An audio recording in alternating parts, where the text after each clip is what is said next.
Este jueves ha sido una jornada en la que han pasado muchas cosas y nosotros las vamos a analizar en este tiempo de En la Picota, pero sin duda la noticia de la que hablan todos aquellos aficionados al mundo del fútbol es la final que se va a celebrar en Milán con los dos equipos españoles, con los dos equipos madrileños. También hablaremos de ello. Buenas noches, bienvenidos a este tiempo de análisis en Televisión Extremeña. Hoy están con nosotros Pepe Pérez Garrido. ¿Cómo estás? Buenas noches. Buenas noches, pues fíjate, contentísimo. Se te ve la cara ya, ¿eh? Porque la final va a ser española. Hay que tener en cuenta que de cuando quedaban 8 equipos, 3 eran españoles. Cuando quedaban 4 equipos, 2 eran españoles. Y ahora que quedan 2 equipos, los 2 son españoles. Y se puede dar la coincidencia, están jugando ahora sí, es cierto. Sevilla y Villarreal. Podría darse la coincidencia de que los 4 finalistas de Champions League y de Europa League fueran españoles. Para que después digan que la Liga Española no es buena, ¿eh? Ahí se demuestra efectivamente el poderío de la Liga Española. Antonio Monge, ¿cómo estás? Buenas noches. Buenas noches. ¿Tú eres aficionado al fútbol o no? Sí, bueno, en estas ¿Algún finales... comentario habrás escuchado hoy a lo largo del día de fútbol o sobre fútbol? Yo creo que Pepe es muy diplomático, pero yo lo único que tengo que decir es que agrupa Atleti. Ah, que tú eres colchonero. Bueno, vale, bien, bien. Fíjate, no he escrito en Facebook nada sobre el Madrid. Sin embargo, lo primero que hice fue felicitar a mis amigos atléticos y a todos en general por la clasificación para la final. Sí, es cierto, sí es cierto. Yo me alegro. José Luis Arellano. Yo digo que es mi segundo equipo. Sí.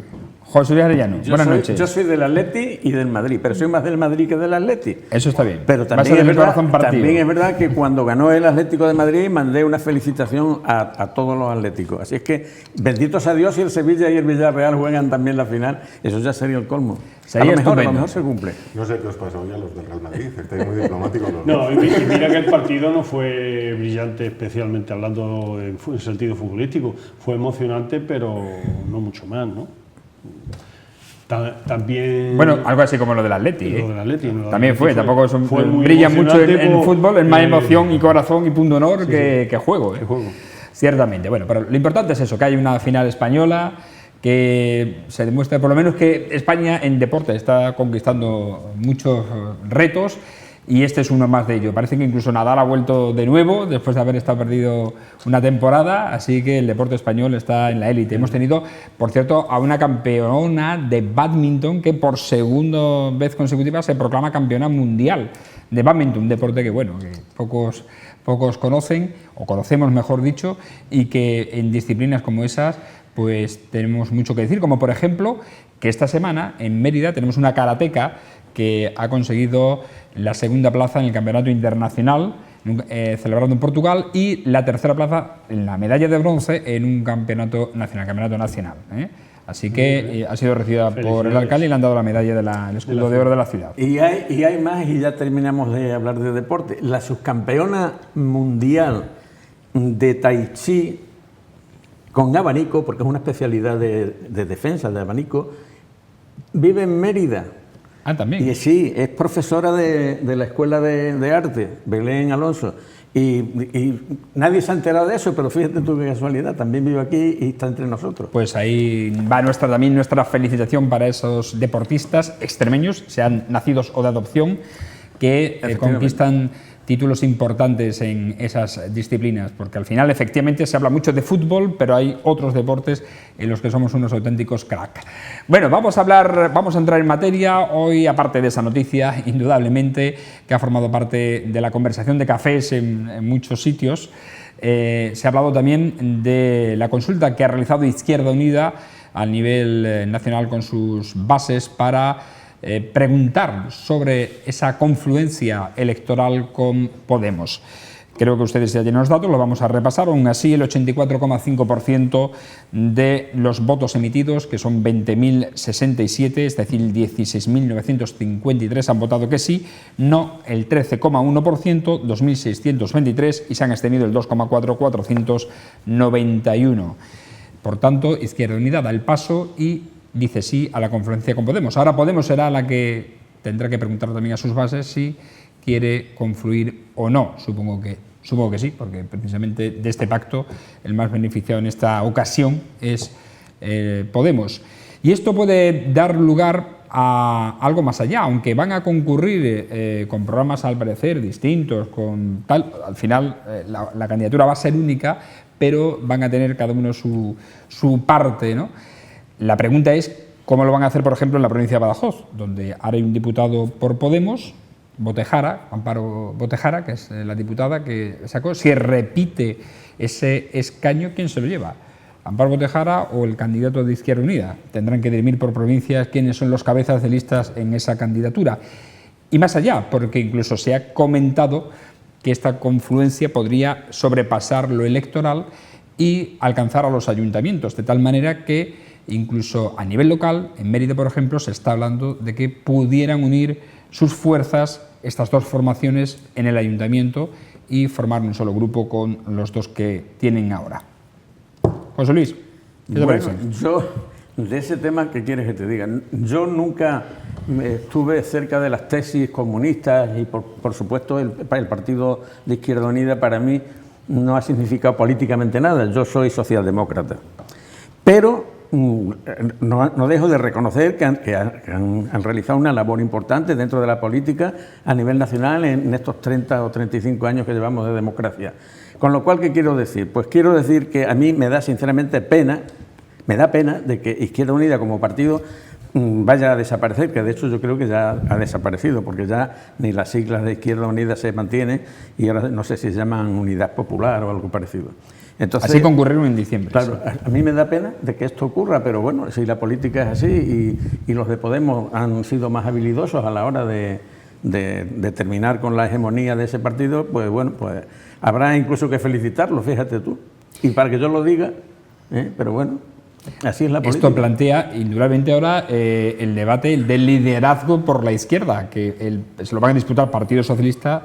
Y bueno, vamos por hecha esta confluencia, que era todavía un proceso y un procedimiento que debe de completarse, pero todo apunta a que concurrirán juntos. Antonio. Pues, bueno, si las bases han decidido que se quieren unir y quieren ir a esa coalición, yo creo que es lícito, ¿no?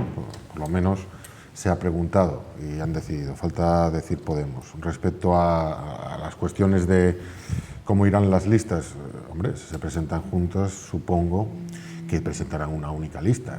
Es así como se tiene que hacer. Con lo cual decidirán quién va en cada puesto y quiénes tendrán opciones o no opciones. Con respecto al tema de los ayuntamientos, yo creo que es un poco más complicado porque Podemos no se ha presentado a ningún ayuntamiento en las pasadas elecciones, sino que ha habido mareas, confluencias, gente que pasaba por allí, entonces ni tan siquiera partidos instrumentales también, partidos en un caso como es este, bueno, por ejemplo.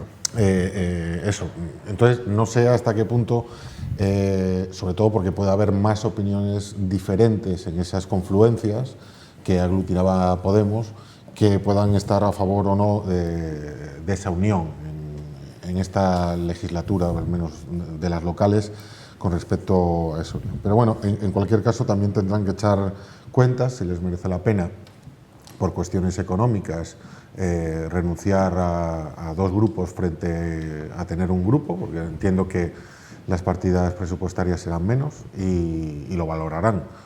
En todo caso, ¿qué es lo que va a pasar? Pues lo veníamos comentando. En política, 1 más 1 no siempre son 2. Y 1 más 1 no siempre son más que 2. Entonces, dependiendo cómo lo planteen y cómo lo lleven, puede ser que obtengan y mantengan ese número de votos o porcentaje de votos sumando ambos porcentajes de votos, o puede ser que, por el contrario, no lo mantengan. La idea clara es en economía, ¿no? Cuando tú compites con dos empresas, pues te das con bueno, aplaudes cuando tus dos contrincantes se unen y forman una única. ¿Por qué? Porque estás perdiendo un competidor. Entonces, en política, que dos partidos se unan no tiene por qué ser exactamente una suma y ser poderosos, sino que puede ser que se releguen a algo parecido a lo que tenían antes. Los sondeos electorales que están publicando los medios son muy parecidos, tanto el de Metroscopia como el de GAT3 para ABC, Metroscopia para El País, y es que en caso de unirse las dos formaciones, el resultado sería muy parecido, muy similar al que tiene ahora solamente Podemos. Claro, entonces eso está por ver. ¿Por qué? Porque, fíjate, yo entiendo lo siguiente, es decir, si la premisa era unir los dos para tener un impulso inicial y una fuerza inicial. Y en estos momentos las encuestas, cuando se produce esa buena noticia que apoya la militancia, tanto de uno como otro, solo logran mantener en el desgaste de estos 2 meses, cuando empiecen a ver pues bueno, las diferencias programáticas, porque sí hay diferencias programáticas entre Izquierda Unida y Podemos. Si las hay dentro de Podemos solamente. De Podemos, exactamente, no va a haber con uno más, ¿no? Entonces puede ser que salgan reforzados, obviamente, podría ser, pero puede ser que salgan pues bueno, de una manera convulsa. Entonces, bueno, las encuestas, pues ahora, en este momento de euforia, pues demuestran que se mantienen. Dentro de un mes, pues ya veremos. Pepe, ¿qué opinas? Bueno, ya se ha dicho, lo primero que ahora las bases de Podemos acepten esa coalición o esa confluencia. Después, cuando lo acepten, tendrán que ponerse de acuerdo en programas y en listas, digo yo. No creo que sea muy difícil, pero puede que haya ciertas incomodidades de no me quites el número 2, pon a uno mío, pon a uno tuyo, en esta provincia uno de Izquierda Unida, no, que ahí no habéis sacado nada. Puede haber ciertos rifirrafes. Ya se ha dicho, ¿van a sumar? Yo creo que no. Yo creo que el único beneficio que van a sacar es que la merma de votos que hayan podido perder en estos 4 meses Podemos, lo van a aglutinar con el incremento que puedan tener de Izquierda Unida. Pero, por otro lado, van a tener que, en campaña electoral, ya es un solo partido, no son 2, van a tener menos espacios electorales, van a tener menos programas de radio, de televisión, menos publicidad, menos propaganda. Y luego yo tengo una duda, porque en las pasadas elecciones, la del 20 de diciembre, Podemos quiso abrir 3 o 4 grupos parlamentarios y se le impidió desde la mesa porque, según el reglamento del Congreso, tienen que ser competir entre ellos. Al no competir, no podrá haber luego 2 grupos en el Parlamento, un grupo de Podemos y un grupo desgajado de Izquierda Unida. Tendrá que ser un solo grupo, se llame Podemos-IU o se llame como ellos acuerden a llamarse. Con lo cual, de alguna manera, se va a ir difuminando y es un riesgo que tiene Izquierda Unida, que ya lo hemos comentado, que yo creo que a la larga va a desaparecer. Yo creo que a la larga le cuesta el nombre, las siglas y se integrará todo en Podemos de la forma que sea. Y más si cabe, si da un paso más allá de lo electoral, como se presume o parece que se está escuchando. Hombre, para Izquierda Unida, que no ha pasado de 9, 10, no sé si me parece que en una legislatura tuvo 12 diputados, no ha pasado, o algo así. Sí, con en las primeras principio, con Anguita y demás, ¿no? Pero luego está en unos límites muy pequeños. Total, tampoco es su presencia era, no voy a decir testimonial, pero casi. De todas formas, Izquierda Unida ya estaba unida con Podemos en estos 4 meses, en esa coalición que se pretendía formar junto con el PSOE, ya iban unidos Podemos con 69 e Izquierda Unida con 2. O sea que más o menos pues ya estaban de acuerdo cuando se hablaba del pacto del 161. Ya veremos. También es un poco elucubrar, ¿no? Estar pensando, hacer un pronóstico. Pero van a pasar muy pocos días cuando nos enteremos de todos estos procesos. Bueno, en fin, veremos lo que sucede. Efectivamente, ahora, de hecho, mañana, este viernes, mejor dicho, en Cáceres se va a reunir el Consejo Ciudadano de Podemos para engrasar toda esa maquinaria, porque estamos ya in extremis. Queda una semana para que se conformen las candidaturas y se sepa quiénes van a concurrir. No sé si era hasta el 12 o el 19 sí, pero sí, una de semana. Mayo, la unión de partidos, las coaliciones. Y luego ya las listas me parece que es a finales de mayo. Sí, a finales de mayo. Las listas a finales de mayo. Pero para saber los grupos que se van a presentar, que concurren en estas elecciones, es la próxima semana. Por cierto, hemos hablado de de los deportistas de élite tenemos locales muchos y se nos olvidaba, nos lo han apuntado aquí, nuestra compañera Maima, que la nadadora de las escuelas municipales de Mérida, Isabel Jingua, se ha proclamado campeona de Europa con la selección española en la prueba 4x100 libre en el Campeonato de Europa que se está celebrando en Madeira. Isabel Jingua ha conseguido también el bronce en los 100 metros mariposa. Así que nuestras felicidades también para ellos. Vamos a hablar de otras cuestiones. Hablamos de un tema que ya tocamos ayer, sobre esa decisión que ha adoptado el consorcio bajo la nueva dirección, en la que no va a sacar en licitación la explotación de las terrazas en los monumentos de la ciudad de Mérida. El consorcio, de esta manera, aludiendo además a unas excavaciones arqueológicas en la Alcazaba árabe, no va a sacar a licitación esa terraza chill out que durante los últimos veranos se habían explotado, entre otras motivadas por una queja de otros empresarios hosteleros del entorno del Arco de Trajano, que han denunciado que es competencia desleal. En cualquier caso, plantea un debate porque ayer, por ejemplo, el alcalde Antonio Rodríguez Osuna sí se manifestaba a favor de la explotación en los monumentos de Mérida, para darle vida, dice, a los monumentos, pero el consorcio no está por esa labor. Pepe. Yo siempre he sido partidario cuando he estado... Ni tampoco la terraza del Teatro Romano, que también venía explotándose. Te decía que yo cuando he estado en el consorcio siempre he sido partidario de la utilización, de no poner en un marquito, hay que darle vida a todos los monumentos, cuidándolos y respetándolos, eso es lo primero. Con lo de las terrazas yo tenía mis dudas y sigo teniéndolas. Lo que sí te diría es que si se abren, que cumplan los mismos requisitos que el resto de los locales de Mérida. Que lo que no puede ser es que a todos los locales a las 3 de la madrugada o a las 2:30, a la hora que corresponda, lo cierren y puedan estar allí hasta las 5. Eso es una competencia desleal que no es lógica, máxime en un lugar que es público, con una concesión pública de la forma que sea. Por ahí, tendría que ser exigirse que cumplieran todas las disposiciones igual que el resto de las instalaciones que están en la ciudad. Ahí a favor una cosa también buena, la limpieza y la conservación de toda esa zona, lógicamente no va a ser pegado al monumento en sí, sino que es en zonas más o menos arenosas o más o menos de césped, más o menos próximas, ¿no?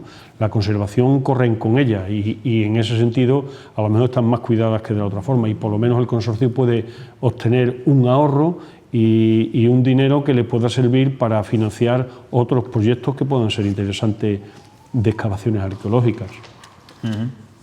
José Luis. Vamos a ver, la decisión de no explotar esos monumentos, al parecer, ha sido del propio consorcio. Sí.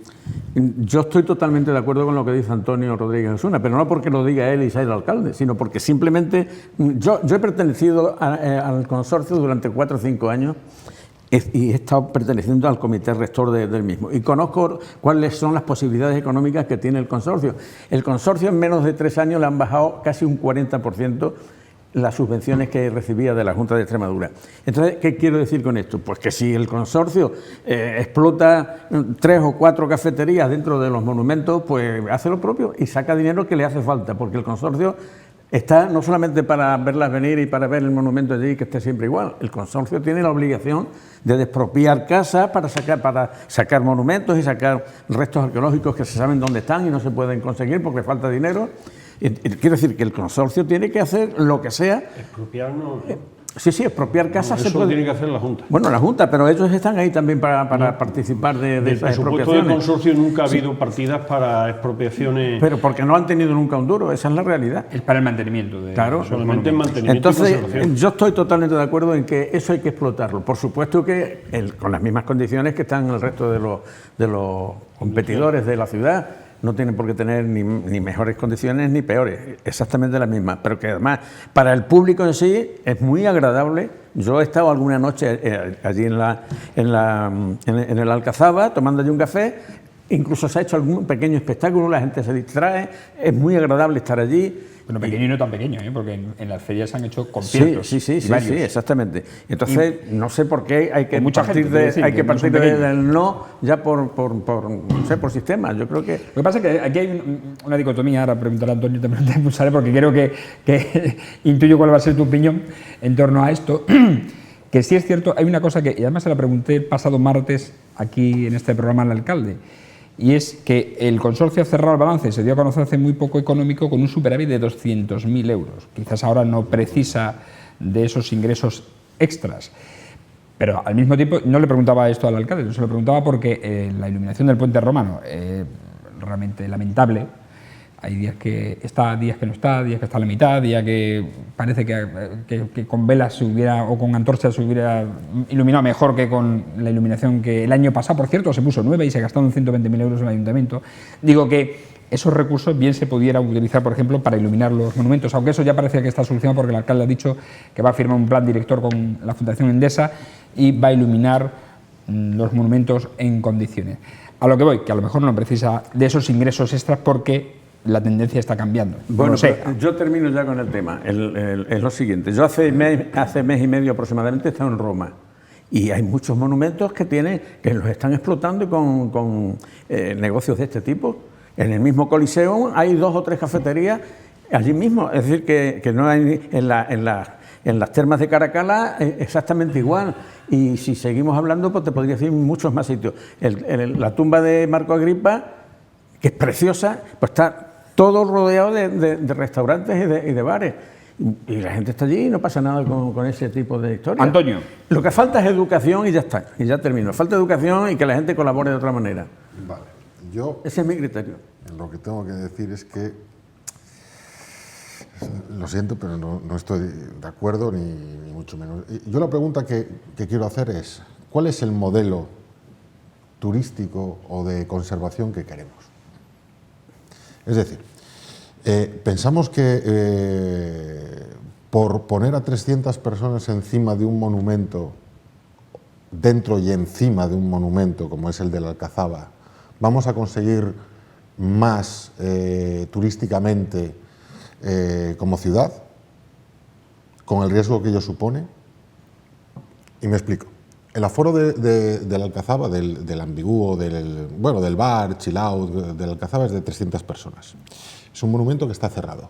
Son 300 personas que en un horario nocturno se meten dentro de la Alcazaba y sobre los restos de la Alcazaba. En ese monumento hay un guardia de seguridad que controla 300 personas, pero no sabemos si en determinados momentos pueden pasar más de 300 personas, porque como es amplio, pueden haber 300, 500, los que entren. Están sobre los monumentos, es decir, están sobre las piedras que hay ahí. Aunque haya una zona acotada, no hay un coto para que alguien se pueda ir más allá. Los servicios que están allí tienen un pozo negro. No están conectados con a la red. Con la carterilla. Exactamente. Entonces, estamos en un problema que es de concepto.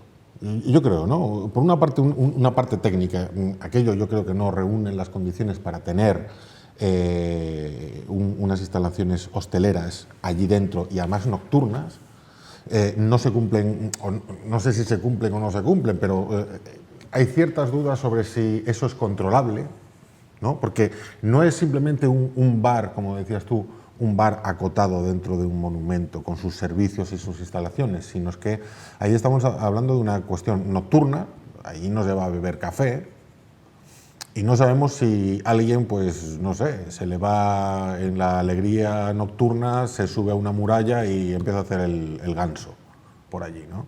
Entonces, yo creo que el consorcio, bueno, para este año dice que hay unas excavaciones, pero yo creo que el consorcio lo que tiene que velar es por lo que ha sido encomendado, es decir, por velar por la protección de el monumento en sí y el patrimonio que es de todos, ¿no? Entonces, yo creo que poner ahí un bar es a lo sumo discutible, como decía Pepe, es a lo sumo discutible. ¿Por qué? Porque, ¿qué primamos? ¿Que la gente se puede ir allí a tomar una copa por la noche y estar fresquito? ¿No hay más sitios? no hay más sitios donde ir, porque yo creo que sí hay más sitios, ¿no? Los bares del exterior los tienen fuera. Los tienen fuera y mesas están allí fuera a al las exterior. murallas del tal. Pero ¿Por están qué en el la exterior. necesidad de meterlo dentro? ¿Qué aporta meter ese bar dentro del Es muy snob, tema? muy, sí. Sí, pero que, me refiero, y para nosotros, ciudadanos y personas que vivimos en Mérida, ¿cuál es el modelo que queremos? ¿Un modelo de explotación donde cualquiera entre dentro de los monumentos porque una cosa es entrar y pagar una entrada para verlos y otra cosa es pagar para ponerse a beber allí? Con esto no quiero decir que los que vayan allí sean borrachos, no estoy diciendo eso, ¿vale? Pero que, bueno, ¿qué aporta eso a la ciudad? Ese bar ahí dentro.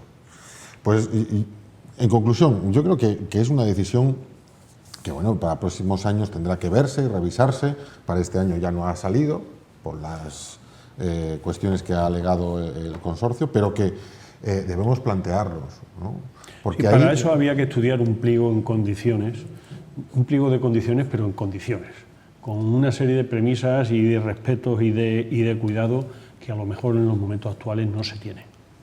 Y hacer, si se hace una concesión, que sea legal, que sea correcta, que le beneficie al consorcio, que pueda beneficiar a los ciudadanos, pero siempre con la premisa principal que es protección del monumento, que es lo más sagrado en este caso. De todas las maneras, estamos peleando siempre porque Mérida necesita, como centro turístico que es, que el turista pernocte en Mérida, que se quede un par de días aquí.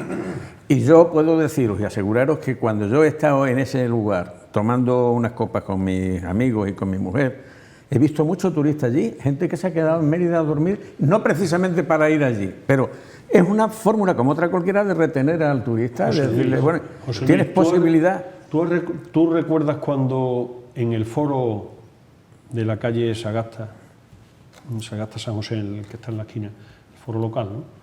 Se hacían allí espectáculos abajo, había cenas, yo he estado en cenas allí, y hacían venta de esclavos, la historia de una casa patricia con los esclavos y con los líos del señor con las esclavas. Y era agradable de ver y era bonito de ver y se tenía un cuidado especial. Yo no sé si podemos llegar a ese punto, pero claro, cuando yo me refería antes a la utilización de los espacios antiguos y aprovecharlo, es aprovecharlo en su término. Yo soy partidario de que el Teatro Romano se aproveche para dar teatro, no para hacer una carrera, por ejemplo. Es que ahí está la excepcionalidad del monumento y el interés. Es decir, si generalizamos las cosas y todos los días hacemos cosas que, bueno, en principio no son excepcionales, el propio monumento y la propia ciudad pierde esa excepcionalidad, ¿no? Es lo que decías tú del Teatro Romano. Es decir, pues allí podemos hacer carreras, venga conciertos, venga una cosa, venga la otra, pero yo creo que es un monumento tan sumamente especial y único que los actos que se tienen que hacer allí tienen que ser excepcionales. ¿Para qué? Para que la gente vea que eso es algo diferente y no es común, porque tiene interés en sí mismo, pero si nosotros le desvirtuamos ese interés y esa excepcionalidad y esa cuestión que es única, nosotros estamos devaluando nuestro propio patrimonio. Bueno, al menos yo lo veo así. Sí, ¿no? sí. No sé, ¿no? Entonces, hombre, si te cobran una entrada porque tiene un bien el Alcazaba para visitar ciertas cosas, no sé hasta qué punto se desvirtúa eso. Pasa el mismo ejemplo con el debate que hubo en su momento con respecto al Arco de Trajano, ¿no? Con el bar que se puso justo al lado. Podemos argumentar que son cuestiones distintas, pero lo que sí es cierto es que, bueno, es un espacio abierto, es la calle, y ahí comparte una pared ese bar y las cuestiones hosteleras que hay alrededor. Yo con esto no quiero decir ni que esté bien ni que esté mal, pero ahí sí hubo debate. Pero no estaba dentro, o sea, el Arco Trajano está ahí en la calle, ¿vale? Que tú estés próximo a es una cuestión muy diferente a que tú estés dentro de. Y yo hago diferencias, porque son cosas diferentes, ¿no? Incluso podríamos argumentar que el Ambigu que está dentro del teatro es diferente a esa que está en la Alcazaba. ¿Por qué? Porque sí está acotado, es por una cuestión muy determinada, que es, bueno, pues dar y unas... está fuera y está fuera de lo que es el monumento en sí, aunque esté próximo a...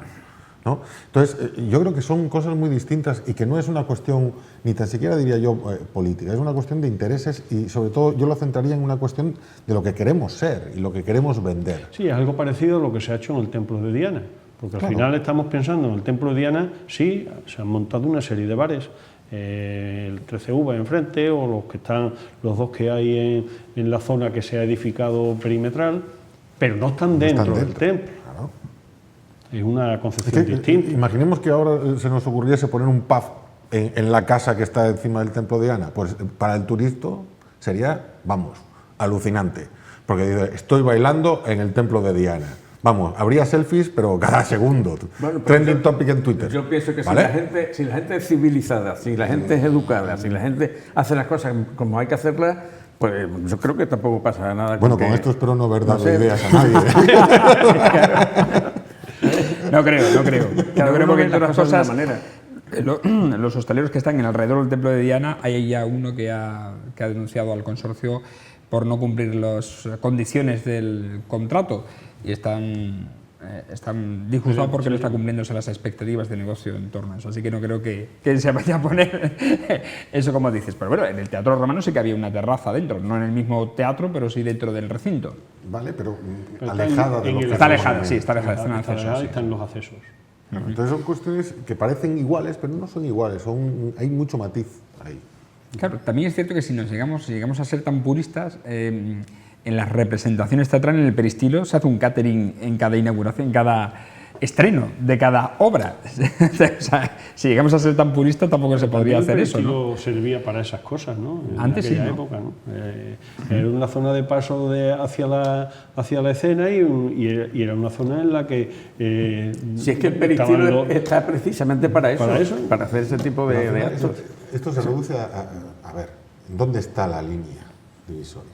¿no? Y entonces, si el consorcio tiene que poner la línea divisoria, pues para eso les pagamos, ¿no? Para que la pongan. Para eso Algunos son les los parecerán que, hombre, pues ¿por qué no ponerme un poquito más para allá? Y otros le dirán, no, un poquito más para acá. Bueno, pues hay que poner una línea y decidir y ver el modelo que lo queremos. mismo que son exigentes para las excavaciones y para el cuidado de los monumentos, deben ser exigentes para el caso de una utilización fuera de los cauces normales, ¿no? Bien.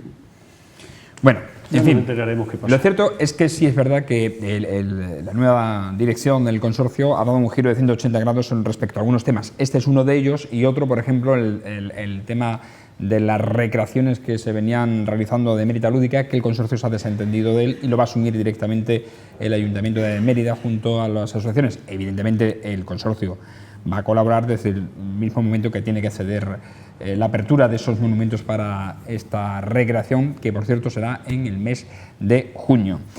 Y hablando de locales, ayer... Una cosa, perdona, sí. de utilización. Fíjate lo que hemos tenido el domingo en el Circo Romano, con el grupo logístico y con el grupo de artillería. Mira, el Circo Romano era donde teníamos las carreras de las cuadrigas y en este caso no ha sido una carrera de cuadrigas, pero ha sido por el ejército español. Una parada militar. Una parada militar, como antiguamente podría ser, ¿no? Pero bueno, que a mí me parece, es una Muy cosa bien. excepcional. Se ha confían cuidado y se ha- unos años, se ha cuidado, pues, y bueno, perfectamente. que utilícese, ¿no? Pero bueno. Perdona. Hablábamos de local, pues local también el que se va a poner en marcha a lo largo del mes de junio la apertura del hogar de mayores de la zona sur, de la que conocimos ayer la reunión que ha mantenido el ayuntamiento, responsables del Ayuntamiento de Mérida, la concejala y delegada de Servicios Sociales, Mercedes, con el alcalde también, con la presidenta en Extremadura de la ONG Mensajeros de la Paz, que va a ser quien explote directamente este hogar de mayores de la zona sur. Va a contar con 4 servicios que va a ofrecer: cafetería, catering, peluquería y pedología a precios, dicen que populares, y en estos momentos ya están con la apertura para registrar socios. Desde Mensajeros de la Paz se ha repetido en muchas ocasiones que no es un hogar de mayores solo y exclusivamente para la zona sur, sino que está abierto a todo Mérida. Todo aquel que sea mayor de 60 años o que esté jubilado puede ser socio de este hogar de mayores y beneficiarse de estos servicios. Se pone así, suponemos que fin a una diatriba que había entre la Asociación de Vecinos de la Zona Sur, con su presidente a la cabeza, Tomás Liberal, y la anterior legislatura, la anterior corporación, el anterior gobierno municipal, que apostaba por un centro de día y no por un hogar de mayores. Recordamos, si hacemos memoria, que incluso este presidente hizo una huelga de hambre durante los meses de verano para demandar que fuese ese hogar de mayores y no un centro de día privatizado. Antonio. Bueno, pues que si al cabo de 4 años se abre, pues bien, bienvenido, ¿no? Hay que darle la enhorabuena pues a la Asociación de Vecinos, a Tomás, porque al final parece que lo han conseguido. Yo creo que Tomás seguirá pidiendo, porque también es su obligación como presidente de la Asociación de Vecinos, ¿no? Y yo creo que lo tendremos por aquí dentro de un mes y tal, reclamando más cosas. Pero, ojo, no lo creo, porque cumple ahora y no se va a presentar más, ha dicho. Ah, ¿no? ¿Ha dicho que no sí, cumple ahora este año. Me parece raro para Tomás. Pero bueno, que me refiero, que tiene que estar de enhorabuena la zona, y yo espero que la empresa concesionaria pues bueno, pues lo haga bien. Creo que sí, que lo va a hacer bien, y sobre todo que se dé servicios para los mayores. Si está abierto a todos, a cualquier persona de Mérida que pueda asistir, pues bueno, mejor que mejor, y que los servicios sean buenos, y sobre todo que se aprovechen las instalaciones. Yo he ido a verlas, las conozco, están bien, yo creo que son unas buenas instalaciones y pueden dar mucho juego, ¿no? A partir de las actividades que se puedan generar allí o no, pues dependerá del éxito que pueda tener, ¿no? Yo creo que también ha habido una, por lo que he estado comentando, ha habido bueno, pues una apuesta del ayuntamiento por intentar acelerarlo y que llegase a buen fin. Y nada, pues ahora a ver qué pasa, controlar y que la cosa salga bien, ¿no? Nada más.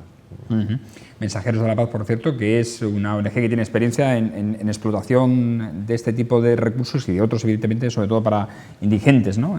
Por cierto, es la ONG del Padre Ángel, ¿no? Que tiene abierta una iglesia, la única, aparte de otra que tiene la adoración perpetua también, en Madrid hay 2, una de ellas la del Padre Ángel, tiene la iglesia 24 horas abiertas, y abierta a que duerman allí los vagabundos, mendigos, etcétera, que no, los sin techo, por decirlo de alguna manera, que no tienen posibilidad, incluso les facilita el desayuno y las comidas gratis. Pepe. Nada, una alegría de tener un servicio más para los ciudadanos. Yo viví de cerca la huelga, bueno, no la huelga en sí, pero en algún programa radiofónico estuve con Liberal y además hablando por teléfono con el anterior delegado, con Paco, y la diatriba si centro de día hogar de mayores la escuché hace 4 años, ¿no? Es una alegría que se dé un servicio. José Luis, tú y yo lo podremos utilizar, porque para eso yo ya tengo carnet de otro hogar de mayores. En el perfil, ¿eh? Sí, tú eres del Calvario, ¿no? Yo soy del Calvario, pero vamos, podemos entrar en cualquiera. Sí. De hecho, vuelvo a insistir que la presidenta de la ONG ha recalcado en muchas ocasiones que es para todo Mérida, que es un servicio para toda la ciudad. Porque era una pena era tener ese edificio cerrado, eso no tenía sentido. Yo sé los problemas que había en el ayuntamiento. En el ayuntamiento el problema grave era que no podía contratar 4, 6, 10 las personas que tengan que estar ahí, porque tenían las limitaciones y no se querían cargar de personal, pero para eso está la externalización del servicio. Y además, en este caso, si la adjudicación ha sido a una ONG, pues no creo que haya pegas por parte de ningún grupo político, todos contentos. José Luis. Yo lo que quería decir es que el Padre Ángel de Misioneros de Mensajeros de la Paz también patrocinó en el barrio de las Abadías un colegio para los chiquitos, como una escuela de niños. Infantil. Sí, y estuve yo saludándole personalmente hace ya 5, 6 o 7 años. Entonces estaba gobernando Ángel Calle. Lo que te quiero decir es que, bueno, que efectivamente yo soy socio también del Calvario. Cuando me jubilé me hice socio de allí, asistí algunos días a jugar algunas partiditas de billar, pero luego las personas que jugaban conmigo al billar, unos se fueron y otros se marcharon, y no he vuelto nunca más por allí. Pero quien dice que efectivamente, que teniendo la posibilidad de echar un rato con los amiguetes de la época, pues sí, me parece muy bien. Yo también me alegro muchísimo de que eso ya por fin empiece a funcionar, porque después de 4 o 5 años paralizado, yo creo que ha habido tiempo ya de haberlo sacado para adelante. Así es que enhorabuena a mi amigo Tomás, Que se alegre y que disfrute y que iré por allí a verle y a saludarle para tomar una copilla con él. Sí, sí, hombre, sí. Es peleón, Es peleón, sí. Pero bueno, lo que decía de las externalizaciones, porque me miró después y digo yo, en general tú sabes que yo no estoy de acuerdo, pero bueno, en este caso particular, a pesar de tener esa línea marcada, aunque esté un poquito más para aquí, bueno, yo creo que es una buena solución, sobre todo atendiendo a Es que si al no, momento. Si no, lo podrías hacer, no podría abrirse. El ayuntamiento está cerrado, vamos, No, ahora mismo está- está esposado, no Está puede. cerrado por la ley de estabilidad que impide hacer más contrataciones. Entonces, bueno, o no das el servicio o tienes que ver soluciones como esta, pues bueno, que la concesión sea a una ONG y que esté bien vista socialmente. Eso se puede hacer siempre, es el pliego de condiciones el que lo marca. Ya, Lo pero- que hay que pero hacerlo el es problema- estudiarlo bien pero y el presentarlo problema, Pepe, bien. Ahí volvemos a lo de siempre. El problema está en que, bueno, a lo mejor ese beneficio económico repercute porque es una ONG, no tiene un afán de lucro y van a repartir esos beneficios entre bueno, pues en la gente que lo necesite, con lo cual va a haber una repercusión y va a repercutir socialmente ese beneficio, con lo cual, bueno, pues son el dinero que entra por un lado y vuelve otra vez al mismo sitio. O una empresa que sí que tiene una intención de beneficio y de Y crear. al final la Son- ONG va a contratar catering con Claro, algunos. claro. Lo que va a pasa es que lo dinamizar. ajustarán para Pero que sea lo mínimo. Sí. El problema está en que, ¿dónde está el meollo del problema? En que la ley de estabilidad presupuestaria obliga a hacerlo de esa manera. Ahí está el problema, en una obligación legal a no contratar personal públicamente. Es una trampa contable, no deja de ser una trampa contable. Pero pero Porque el pero servicio se ojo, da, ojo. Pero trampa- se da externalizado, se contrata empleo, pero Ya. por otra vía, en Pero lugar de trampa- hacerlo por pero gestión. eso Trampa le contable pasa a los no, es una ayuntamientos. trampa, ideológica. Vamos a dejarnos de historias. Sí, es ideológica, porque vamos a ver. Claro, y además tiene un calado ideológico, pero de 3 pares de narices. ¿Por qué? Porque tú dices, no puedo contratar públicamente, en ningún caso, y entonces tengo que externalizarlo. Hombre, y la gente que piensa que la solución es, por mejor servicio, por abaratamiento de costes, justamente contratarlo y hacerlo públicamente, ¿no nos están discriminando con esa ley ideológicamente? No, porque tú puedes pensar y puedes argumentar. De hecho, se ha demostrado que hay determinados cosas donde sale más barato el servicio si lo haces públicamente. Y en cambio la ley te obliga a externalizarlo. No, la ley lo que te dice es, sé buen ayuntamiento, ten los ingresos y los gastos controlados y entonces podrás aumentar el personal. ¿Por qué no puede aumentar el ayuntamiento de Mérida el capítulo de personal? Porque está limitado por la ley de haciendas locales. ¿Por qué? Porque lleva no sé cuantísimos años con déficit y que se van acumulando año tras año, con unas deudas tan grandes que dicen, si hace esto, va a engordarse todavía mucho más la deuda. Pepe, todos están. Por ejemplo, la ley de estabilidad presupuestaria, la ley, el techo de gasto. ¿Cómo puede ser que administraciones, y las hay, que tengan superávit, ese superávit no lo puedan invertir? Porque hay un techo de gasto. Pero No lo hay, ciertamente vamos lo a hay. ver. Hay ayuntamientos que están Hay saneados. mucho que discutir, pero Antonio, Hay ayuntamientos Antonio, que están saneados y esto sin lo que embargo hemos efectivamente dicho- no pueden invertir en infraestructuras porque lo tienen prohibido Pero por esto la ley es lo que hemos de dicho estabilidad siempre muchas veces. presupuestaria.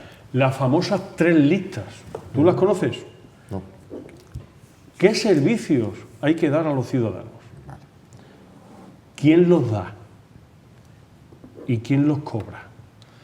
¿Es obligación del ayuntamiento dar el servicio de centro de mayores? ¿Por qué el centro de mayores del Calvario o el de Reyes Huerta no es del ayuntamiento? ¿De quién es? ¿De la Junta? ¿Por qué lo tiene que coger el ayuntamiento? ¿Por qué el ayuntamiento ese servicio, Sí, los servicios ¿lo comprende? Conservatorio. No, estoy poniendo unos ejemplos muy puntuales. ¿No? ¿Es obligación de los ayuntamientos dar el conservatorio? ¿Cuánto nos cuesta? Ahora, si el ayuntamiento de Mérida fuera un ayuntamiento muy saneado porque tuviera un IBI enorme, unos ingresos enormes por turismo, por impuestos de bienes ICIO, inmuebles, etcétera. por los motivos que fuera, porque estuviera al lado, no voy a decir una tontería, de la nuclear, porque el de Almará está forrado, o una termosolar, que hay algunos ayuntamientos que están recibiendo una cantidad impresionante de ingresos por las termosolares. Si el ayuntamiento tuviera superávit y alegre, hágase todos los servicios, pero si no, chirría un poco decir, bueno, es que de los impuestos normales vamos a pagar o no vamos a pagar. Por eso las 3 listas. Entonces, al final, se externalizará o no se externalizará, se podrá asumir desde el ayuntamiento según lo que sea más interesante para el ayuntamiento, para la ciudadanía. Sí, al final es eso. En fin, hemos entrado de rebote en el debate sobre externalización o no de los servicios en las administraciones locales. Vamos a hablar de otras cuestiones y aprovecho que está aquí Antonio para preguntarle porque hoy la consejera de Educación ha hablado sobre la reválida de sexto de primaria que se va a celebrar en Extremadura el 13 y 14 de junio.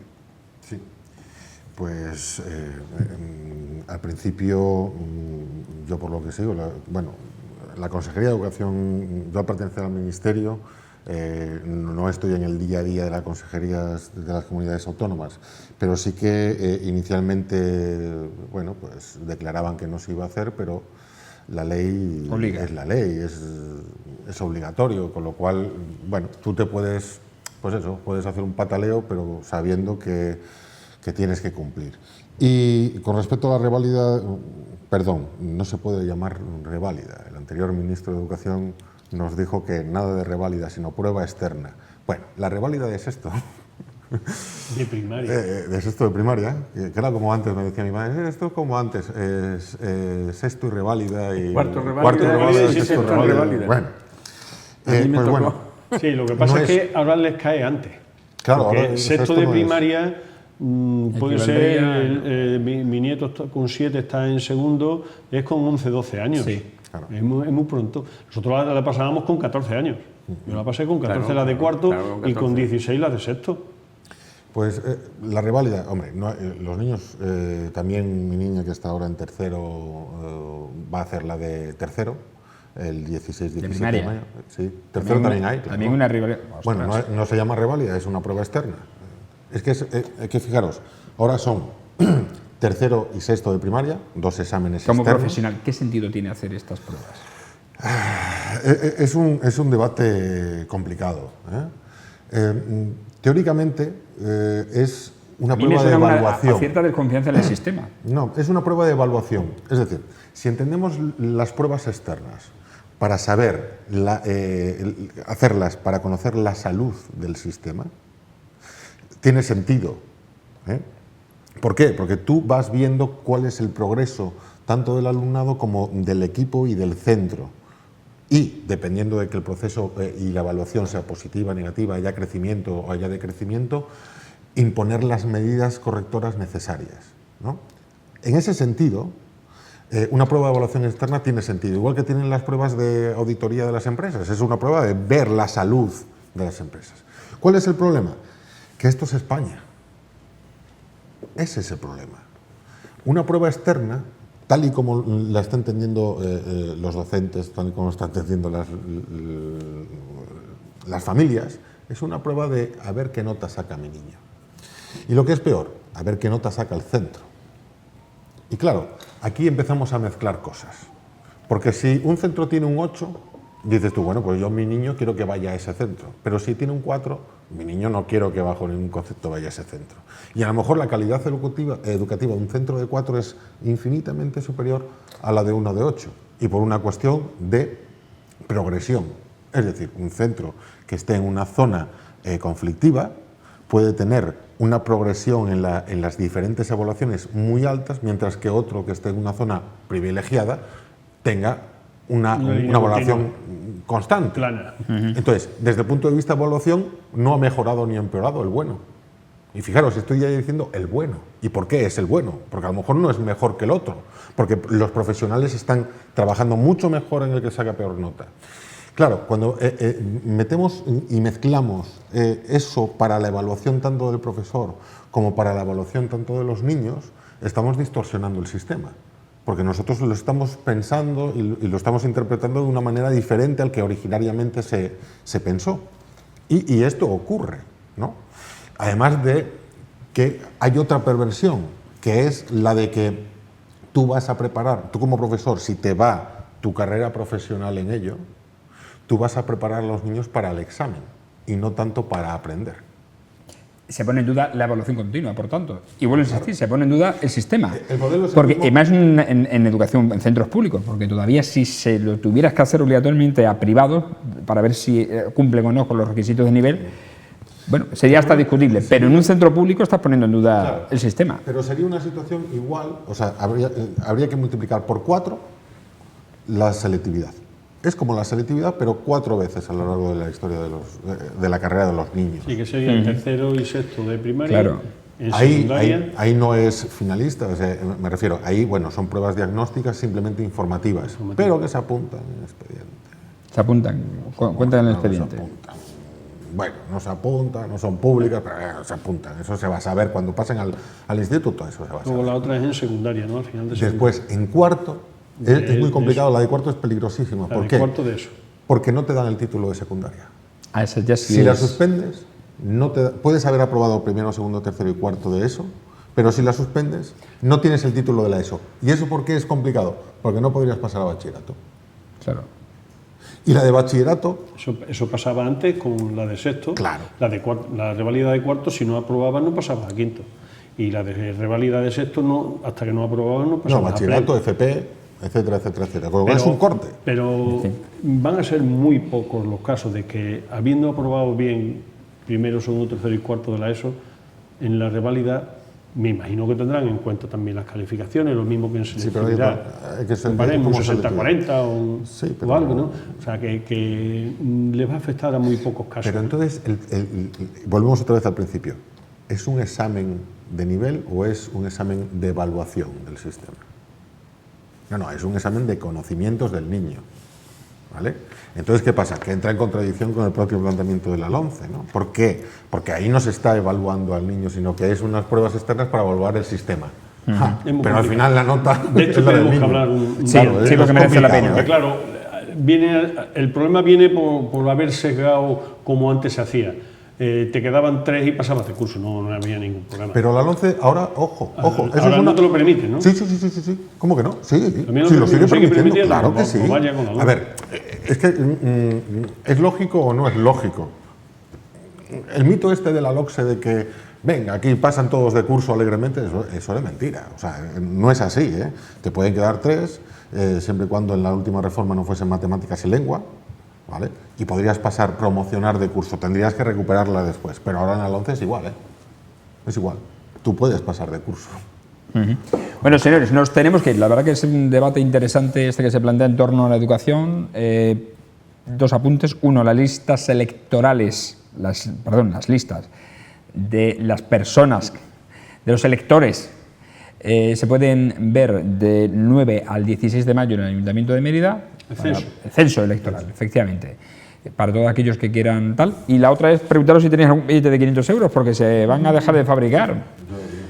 Los conocidos como Bin Laden. ¿Eso Ya qué es lo Bin que Laden es? pasó la historia, ¿eh? ¿Eso qué es lo que es? Yo estoy disgustadísimo. Tengo una habitación llena de billetes. Y no sabes qué sé hacer con voy a él. hacer con ellos. Yo tengo un amigo que hace ya muchos meses me decía un día, cuando salía la conversación de los ladrones, de la corrupción, de toda esta historia, decía, si el gobierno se reuniera un viernes por la tarde y dijera así automáticamente, a partir del lunes, todo el que tenga billetes de 500 tiene que venir a cambiarlos al banco porque ya cambian de color.